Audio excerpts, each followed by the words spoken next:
What is this? All right. You should see a fight on your screen. Okay, we're good.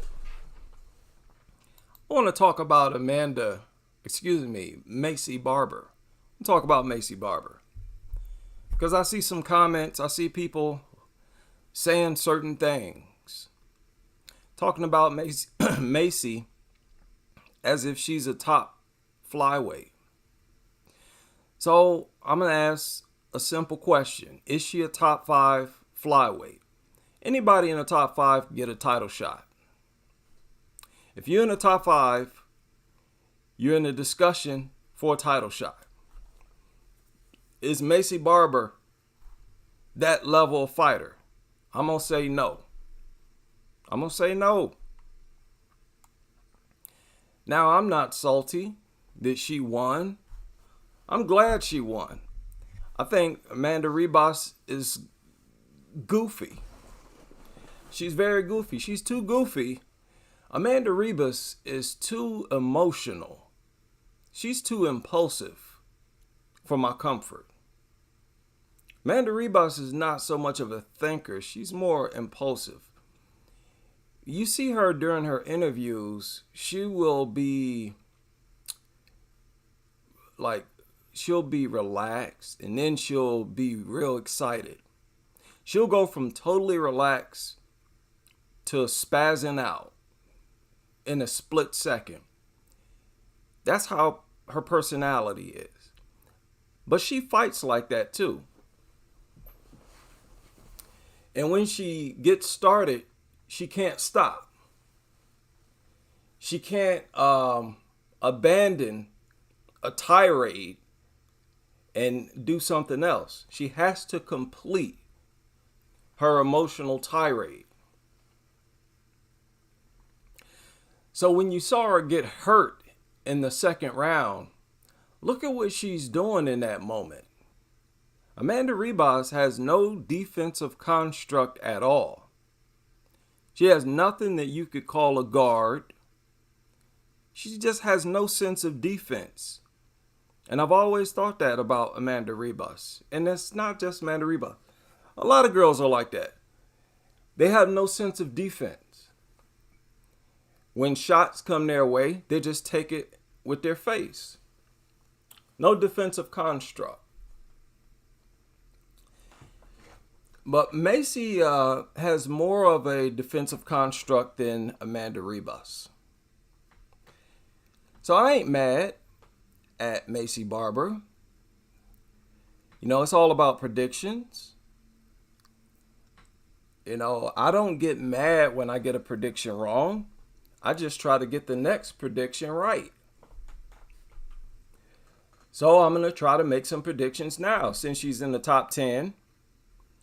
Some people, wondering if she's championship caliber. I'm going to say no. I don't think so. I don't think she's that caliber of fighter. I just don't. Look at her in this fight. Look at how she looked in this fight. She was all bloodied up. She may have stopped her. But this was a knockdown drag out where you spitting blood and you're inhaling blood. Why can't Macy Barber have, a dominant victory at the top? When she was ranked low, she would have dominant victories. At the higher rankings, Macy Barber don't have no dominant victories, man. She just don't.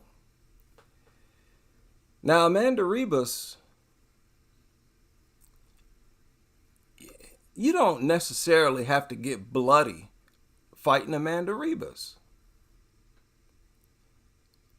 It's not necessary. Ribas does not have that much power. Macy Barber need to work on her defense. And I don't think she's going to. If she was ever going to be a defensive wizard, she'd be one now. She would get a lot of props for her defense right now if she was ever going to be something spectacular. That's another thing with these fighters. I never say that a fighter needs to work on something when I know full well that fighter is never going to be the type of fighter that they need to be. Their boxing is never going to be on the level of some of the other B-level boxers. Some of these fighters just never going to get it.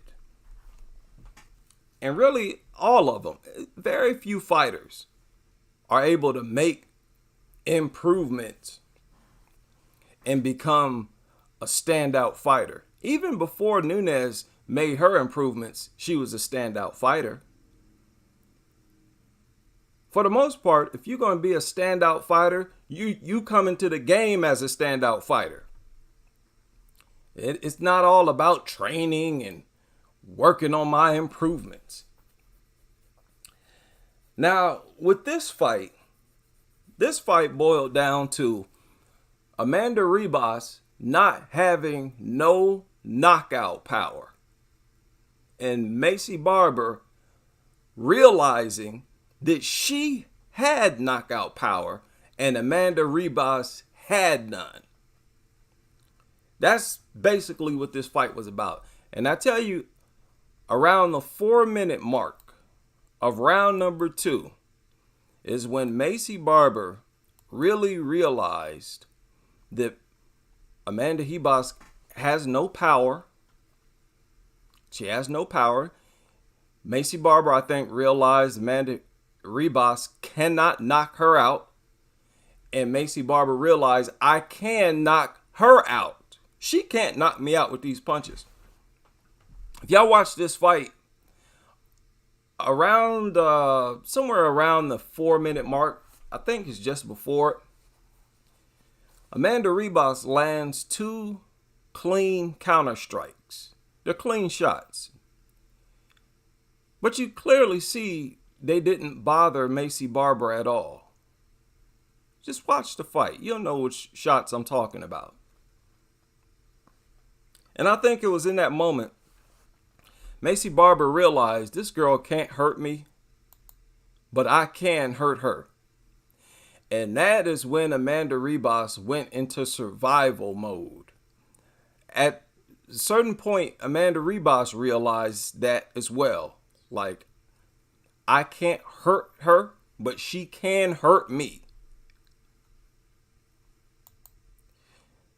So, even, with a fight like that where Macy had the knockout power and she pressed the issue and made this fight about who has the knockout power, I'm still uncomfortable with it being a bloody war. That's not the type of performance I would expect from a standout fighter, from a fighter who's possibly, contender worthy, who could possibly take the belt. Okay, Macy Barber's talking about all this future, I'm the future, and talking about having a rematch against Alexa Grasso. I don't know about that. I don't think this is the type of performance. I don't think this was a dominant performance by Macy Barber. I just don't. She got to work on her defense. She gets clipped too often. It's that simple. And against a fighter a little better than Amanda Ribas, as always, I still believe Barber will have problems. Amanda Ribas has no defense. She keeps her little turtle head stuck right there in place on center line. I mean, she got kicked in the head by Macy Barber and hurt. When Amanda Ribas gets kicked, look at her. Look at what she does when she gets kicked. Let me see if I can find it. Let me see if I can catch it here. Where Macy sort of sizes her up and kicks her in the head. I think it's around here. I'm telling you, when she kicked her, Amanda Ribas had no She didn't have her hands up. She had no defensive shell. She didn't have earmuffs. She didn't have a turtle guard. In fact, she had her hands straight up in the air. Amanda Ribas did. She got no defense at all. And between Amanda Ribas and Macy Barber, come on. Who hits harder? We all knew Maycee hits harder. And Amanda Ribas, she really ain't got no power. When it comes to punches, Amanda Ribas does not have heavy hands at all. And really, Amanda Ribas does not even know how to wind up on her punches. Macy Barber's power is really about how she puts her body into it. That's why she always flings her body around and loses balance, throws herself off balance. Because at least Macy Barber is putting her body behind the punches. Believe it or not, most girls just don't do that.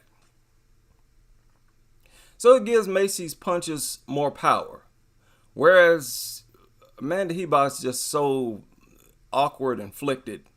She can't put no real power behind. So Amanda Ribas found herself in there dealing with knockout punches and understood that she herself is not throwing any knockout punches.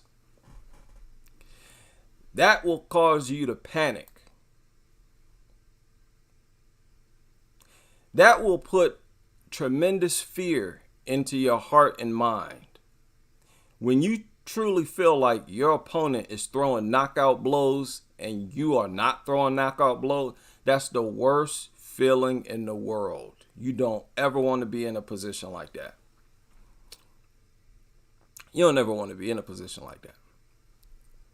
So Amanda Ribas, I don't think either one of them is really title contender. I'd be surprised if either one of them ever fight for the belt. Okay, and I'm gonna say that they won't. Neither Macy Barber or Amanda Ribas. Now, Macy Barber has moved up already. She's at number 8. Amanda Ribas has moved down 2 spots. Macy Barber moved up 3. 1, 2, 3. Okay, Amanda Ribas 1, 2. So Macy Barber did not simply take Amanda Ribas' spot. She went 1 spot above Amanda Ribas, above Jennifer Maia. I would take Jennifer Maia over Macy Barber. I would take Catlin. What is her last name? Sermonara. I'd take Catlin over Macy Barber. I would take Macy Barber over Lauren Murphy. Definitely. And I'd expect her to stop Lauren Murphy. But against even Andrade, I don't know what happens. I don't know if Macy Barber beats Andrade. And, I don't even want to compare her to any of the top 4. So, good performance. Okay performance by Macy Barber. Now, look, I'm not trying to take away from her victory. In the second round, she became very dominant, Macy Barber. She realized her strength, realized her opponent's weakness, and she was very motivated. She acted on that knowledge in a way a lot of girls don't. Macy Barber got good stoppage potential. I think her killer instinct is above average. Like, if she hurts you, she's far more likely to stop you than most other girls. But it's getting to that point that Macy struggles. she struggles a lot getting to that point. And usually, if you can neutralize her power, you can pretty much get through the fight. If she can't take you down and she can't clobber you, most fighters have decent enough striking where they can beat Macy Barber on the scorecards. So we'll see what happens. I don't want to make this a video about my doubts of Macy Barber. But that division's heating up good. I like the way they're matching up these fighters, getting that rematch, or they rebooked Santos Blanchfield. But I like the Manon Rose fight, but I don't know if that fight is going to happen. I'm prepared for Rose to possibly pull out. That's another one of those fights where I believe that it'll happen when I see the two fighters inside the cage. Okay? So I haven't forgot. It's Andrea Lee. I'm predicting that Andrea Lee will pull out against Natalia Silva. And I'm predicting that Rose will pull out against Manon. Now, when I predict that these fighters will pull out, that's also pressure. I want that to serve as pressure on them, on the fighters themselves, to show up. So it has two functions. It's my prediction and pressure. I don't know why. I just get that feeling that Rose might not show up. She might not go through with this fight. So we'll see. Look, I'm happy. I'm excited. I'm entertained. Macy, let's see what you can do. She was talking smack about Erin Blanchfield. Macy Barber has been talking smack for a long time about how she thinks she's the cream of the crop, how she's elite status. Now it's time to prove it. Okay, you had a good fight. You got into the top 10. Now we really about to check your chin. Because all the fights going forward, Macy Barber is going to have to really show and prove, unless it's against Lauren Murphy. What is Lauren Murphy even still doing in the divisions beyond me? Right? That is all for this live stream. I will see you on the next.